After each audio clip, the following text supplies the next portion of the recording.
Welcome to Women of the World, a show which gives a voice to women from around the world who have chosen to make the United States their home. Our moderator today is Melissa Nambangi. Hi, and welcome to this episode of Women of the World TV show. My name is Melissa Nambangi, and I am the moderator for today's episode. And with me, I have a couple of co-hosts as well as our fantastic guest, whom we will be introducing after I speak with the co-hosts. Welcome, and could you please state your name for our audience? I will. I'm Nadia Jordana. I'm a co-producer here, and I'm usually behind the camera, so it's fun to be sitting in talking with you ladies. I love having you with us here today. And on my right-hand side, Hi, I'm Nadia Polukhin-Pratt. I'm an attorney and I do immigration and disability law. And I'm very excited to be here as well. I'm excited for the show and for our wonderful guest. and I'm so glad to have you co-hosting because you're really good at Oh, it. thank you. I don't think so. Then here's our guest, Comfort Dondo, and we just love having you with us. And to get this whole thing going, we've read stuff about you, we've seen stuff about you, and it is just fascinating. So in order to break it down a little, I think we should start up with the big title, United Nations Ambassador for the Zimbabwe People First Party. Can you tell us more about that? Yes, thank you. First of all, I'm very delighted to be back Yes. here. Thank you so much for having me. I don't know if any of you are following, but Zimbabwe is really not doing well as a nation. Yeah. So out of frustration, as a young, up-and-coming progressive leader, I decided to take matters in my hands, and I started participating in civic engagement. And so Zimbabwe People First is a democratic party that was started, it's very brand new in 2015. And what we are trying to accomplish is to win over the elections in 2018. In the meantime, we're trying to also educate the United Nations on some of the human rights violations happening in Zimbabwe. Okay. So my main role is to take those reports to the UN, as well as UN Women and UN Foundation. Yes. So is it mostly young people in this party, or is it across the generations? Thank you. That's a great question. Our leader is not within my generation, Oh, okay. but the reason why I joined this party is because he includes all of us at the table. Okay. So we have a mixture of ages, but I love to see how we have a lot of younger millennials in this political party. How did you actually get involved? How did you get started? Absolutely. So the last time I was at this show, I was doing my internship at the legislation, where I fell in love with policy. And I think that got me really started in that political career path. I started searching to see what was going on in my home country. And how I got involved was I just started having conversations with Zimbabweans back home as well as Zimbabweans in the diaspora. And I talked to the political party leader and asked him how I could be involved. And So you sought it out. I sought it out. Good for yes. you. Yes. Now, I know you have a remarkable background, a background that comes from a place of despair, a place of zero hope, a place of abuse and neglect and being pushed down. How did you overcome? How did you to put your words in your own context, let the fire not burn you inside out, but inspire you and lift you up? Absolutely. Just before coming in here, I actually posted something to my mother on social media. I said, "This one is for you, mother." My mother is the reason why I am the woman I am today. I saw her, having to put up with a lot for me to be here. So I think I would say that the importance of having women who can support you is very, very fundamental. And that is what has kept me going. I think also just my tenacity. I think I would attribute that to just the network of women around me supporting. Where did you get that tenacity? Because if I understand, speaking of culturally sensitive areas, and unfortunately, still, the world of Zimbabwe women isn't equal to men. It's Absolutely. by far, women are inferior. And women are not spoken about or spoken to until they're told to be spoken to or spoken about. Where did you find that tenacity? Because I'm assuming that you were super unique in the community that you came from. Absolutely. I remember also my mother telling me that I was one of the most unique children she had. I started talking at 9 months. I think it's because I had 5 older siblings. But I think there's multiple factors that would contribute to that. I think it's also my faith in God. It is my mother's strength. And again, it would go back to the sisterhood. Wow. I have had so many, even just being in America, I have a lot of mother figures. I have a lot of mentors who keep me grounded. Sometimes I want to give up, but I have women who tell me, we believe in your vision, and that keeps me going. Keep going. Yes. So speaking of Zimbabwe and the People First Party, how many other parties do you have in Zimbabwe? Is it a democracy? How many other? Zimbabwe is not a democracy as we speak. As you know, our president is 92 years old, Robert Mugabe, and he's been in power since 1983, actually. So we are not a democracy, as you can see. Right now, as we speak, we have at least about 12 political parties. Okay. I think this is coming out of the desperate needs of people trying to create change. Right. But I think our vision is hopefully we can find a way to merge those parties and come to the same goal of trying to fight for a true democracy in Zimbabwe. Yes. And also I have to say that so all these political parties have formed a coalition called NERA. And what NERA is trying to do is also trying to bring to the forefront the human rights violations happening in Zimbabwe. Does it involve the president's party? Or is just the opposition? It's the opposition party. Okay, Yes. okay. Yes. So it means 12 opposition parties and the president's And party. ZANU-PF So you party. end up with Yes. 13. Yes. Oh, wow. Yes. It's such a story that is very common across the continent. And it's just great that the young people are involved in trying to make this change. So how hopeful are you that it's actually going to happen? You know, I'm very hopeful. I've always been told no, or you cannot, or it's hard. Just recently, about 2 days ago, Brooklyn Park City Council approved our program for some space for shelter. It is something that has happened within 3 months of me putting a proposal. And I talk to some people who will tell me it's hard, and I never take no for an answer. So to answer your question, I'm very, very hopeful. I see a lot of pain in Zimbabwe right now, but I see beyond that. And I love what Abraham Lincoln says. There's a quote that he says, in the meantime, I study and I prepare, and maybe my turn will come. Right. So everything that I'm doing right now with my career, I'm actually currently at the Humphrey School of Public Affairs.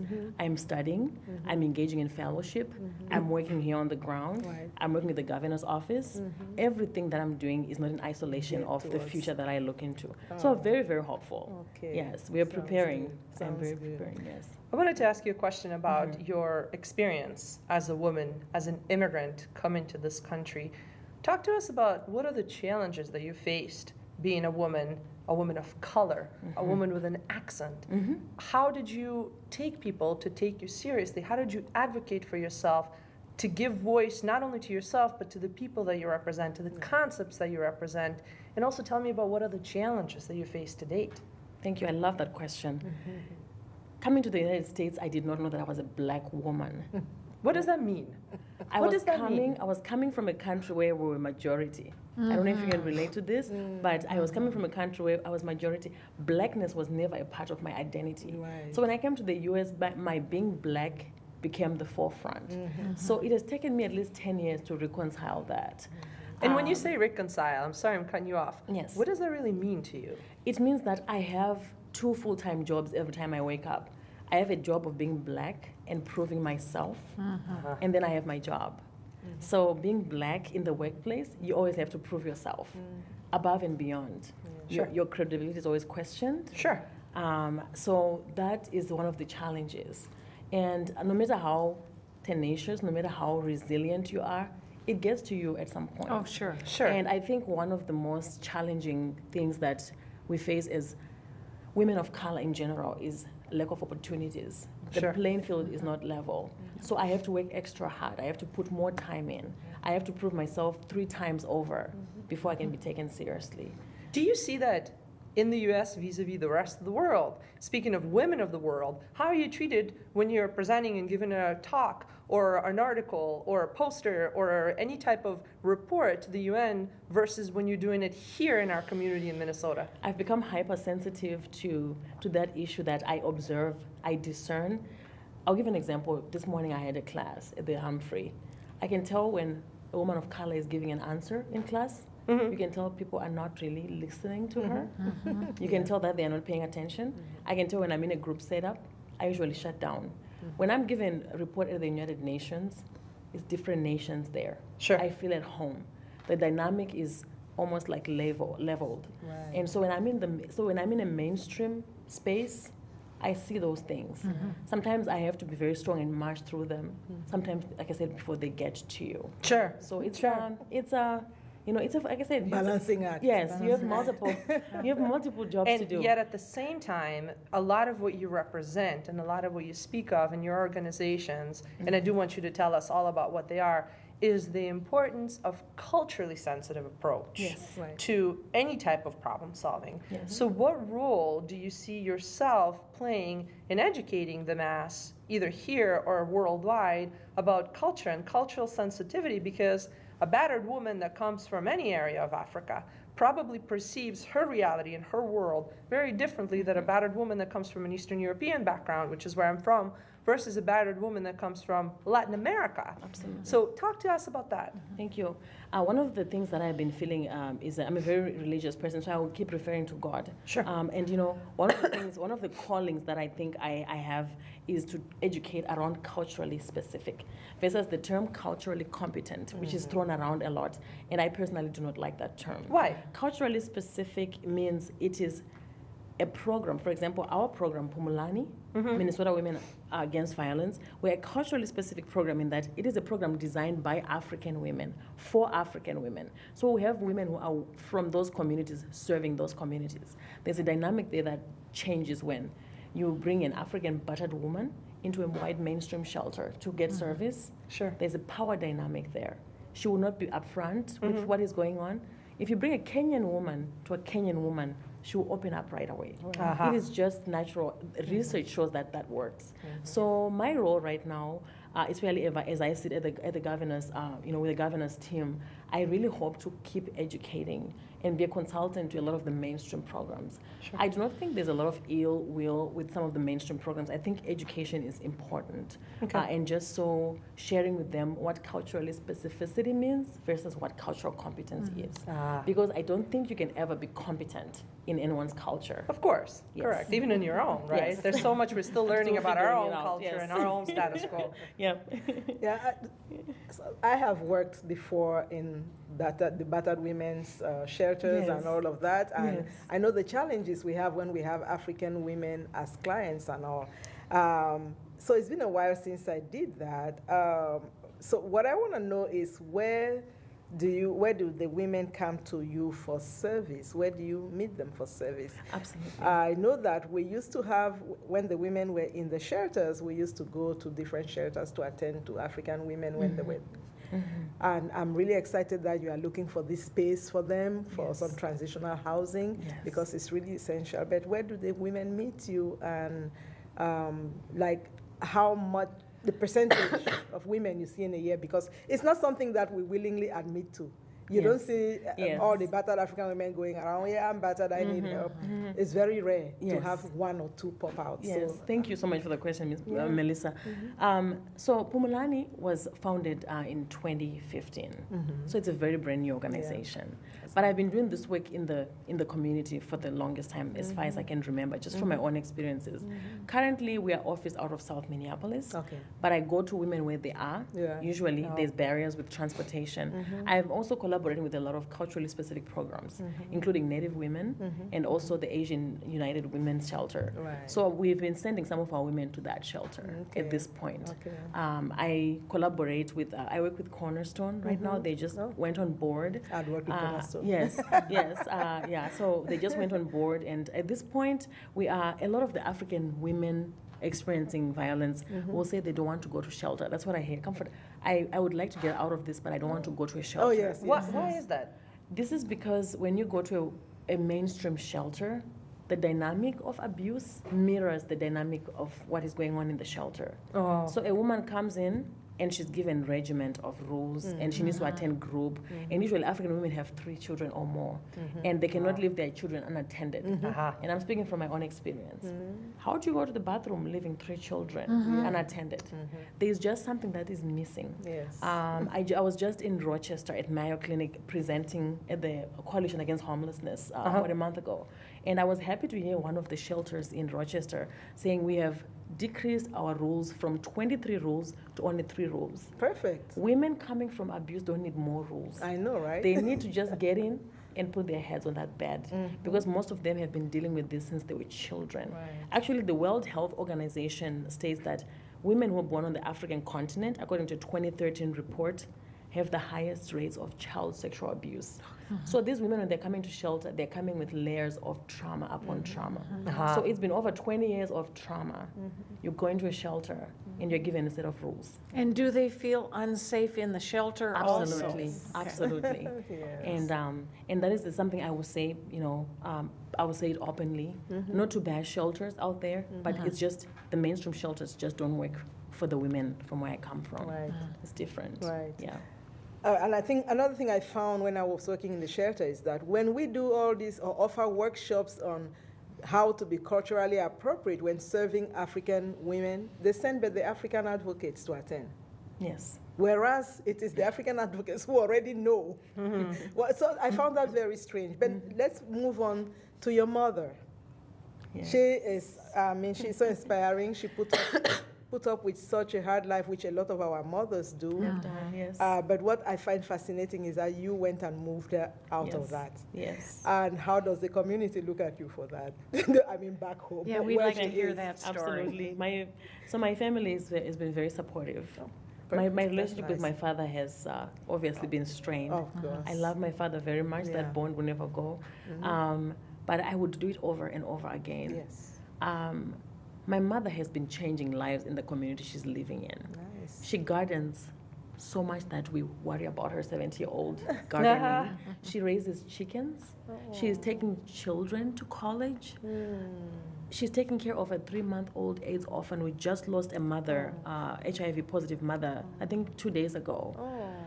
Was she educated? Does she have Yes, formal- my mother. Yes, she was. Oh, yeah. My mother was a elementary education teacher. Oh, perfect. Yes. Yeah. So it's like I'm seeing her living her life for the first Finally, time. finally. And she's the reason why you asked me the question. She's the reason why I keep going. She's the reason why I'm doing everything that I'm doing. Yes, She'll yes. call me almost every morning and say, "Comfort, today the children are doing well.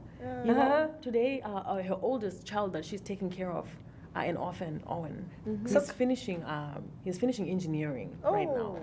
And so when she makes those calls, I just, she fuels me. She fuels me. And sorry, I was going to interrupt you because the first question that jumps in my mind is that back home, Yes. you're not the status quo. Back home, No. your mom is not the I status came quo. from a very, very humble background. How do you stay, I would say stay put? How do you not worry about your mom when you're not present? How do you worry that she Absolutely. will get the adequate protection? Because I know from my work with my clients that the moment that vital individual leaves the community, that vital individual that often protects the community, those people are extremely vulnerable Yes. to those late knocks on the door or a late hello, are you so and so, let's go, and here's a dog kennel, and that's for you for the next 5 months until Absolutely. your family member comes back. So how do you not worry? How do you sleep at night about your mom when you're not there? I don't worry about my mother. She's one of the strongest women I'll ever know. I don't know how actually, she's strong because she put up with this abuse for 42 to 45 years because she wanted to make sure we all were All the educated. children, yes. Sure. If she had left, we would have been married away young. She is strong. I love to see my mother stand up to my dad right now. Oh. So sometimes he'll try to go visit her, and it's according to her terms. I said, "Mom," I look back and I say, "Mom, who are you? What have you become?" She's and changed. and she says, "This is who I've always been." Yes. When I stayed, it's not because I was weak. I knew what I was doing. So I do not worry for her at all. Okay. But to answer the second part of the question, I do worry for a lot of the African women immigrant in Minnesota, for instance. The women that we work with, I think you can relate. Yes. Domestic violence, sexual assault is a topic that we don't talk about. Is that so? And we do not talk about It's it. a pariah It is topic. taboo. You have to keep it together. You have to keep that wedding band on and keep a perfect family looking. And just last year, I lost a good friend from Kenya to domestic homicide.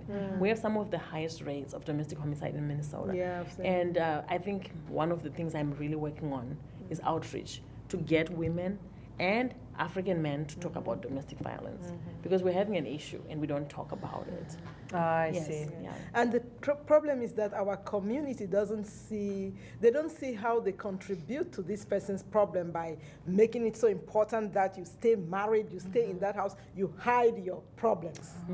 So it's not encouraging at all for the women. That's why when they have one person who gives them an ear, that's the person they will go to 10 times to talk about this. But if they try to step out or go to the shelter, one incident I never forgot was being in a shop, and somebody called, and the shopkeeper was like, "Oh wait, there's a lady here who can help." And so when I called, the woman on the line was, "Oh, she's been battered and all of that." I said, "Okay, come on, I'll take you to a shelter right now." And the guy in the shop says, "No, our community cannot allow that she goes to a shelter. Yes. You are disgracing us." Yes. And I just stood there like, okay, so what help did you expect me to give this woman? Yes. Right. She needs to be in a safe place. Yes. So sometimes you have to, if they could allow us do like a tour of the shelter, so they Yes. even know that, I can stay here for a night or two, because it's a mystery. What will you get in the shelter, and how will you be treated, and how will your children be treated? I love that you say that because that is every night I go to bed, I have a vision board on my bedroom. And the vision I have is for that Pumulani, that shelter Yes. in Brooklyn Park. Park area. I really want it to be that. I don't want it to be shelter. I want it to be a home where there is no shame Yes. around Just a safe transitioning. place, just a And I'm safe also place. I'm also actually engaging with men.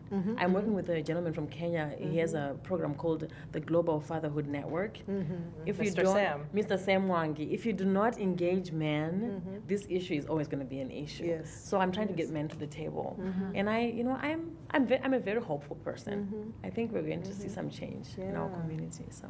I wanted to ask you also, how does the community at large, the Minnesota community, the not African Minnesota community, respond to your efforts?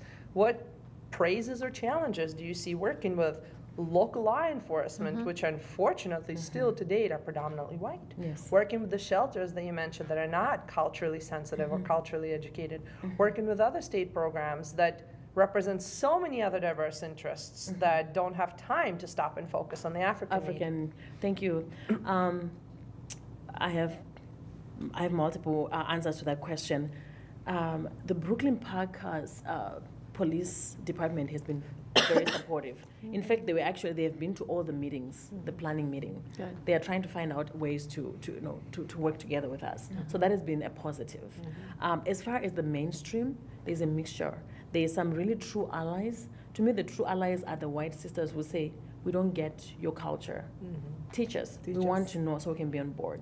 I also have mainstream sisters who say, "Who are you? Can we trust you?" So the credibility again, I've had my credibility questioned so many times before they even know the work. That Even we're by trying to women, do. huh? Even by women, and that's the most scary. So at this point, I'm leaning strongly onto a network of women of color who are leaders, who support and mentor me to get that energy, to get that support. But it's a mixture. There's true allies out there, but there's also a lot of other, not so supportive. And I was going to ask you not to bring the negative, but I think it's important to recognize it, to know that voice, Yes. so that you know what you're dealing with. Yes. So what is that voice? What is the challenges that you get? What do people say? I mean, I understand from the African men community, they're probably afraid of challenge to the status quo, challenge to the beautiful patriarchal family with a beautiful yet quiet wife and perfectly behaving children, right? What are the challenges, and kind of how does it come out, and what is that voice? I'm very curious. Yeah, so I think some of the challenges are, sticking with the plan, even Meaning? when you face adversity. So for me, it's being very consistent about what I stand for. When I talk about I'm a feminist and I'm here to empower women, but I'm not here to challenge who you are as a man. I want your support. I've lost friends over the years. I see. Yes, I've lost a lot of friends because of it, and I will keep on believing in the same cause because I see how women are impacted by it. As far as challenging the status quo, I'm also very honest with some of the folks that challenge me.